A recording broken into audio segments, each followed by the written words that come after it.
has been found alive and taken to University of Alabama Hospital. So again, this is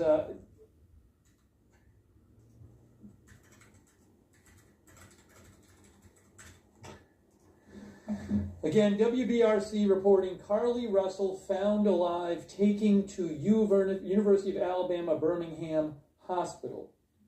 So we are bringing you live coverage. This news just coming out in the last 15 minutes or so. They reported it 20 minutes ago, I guess. They say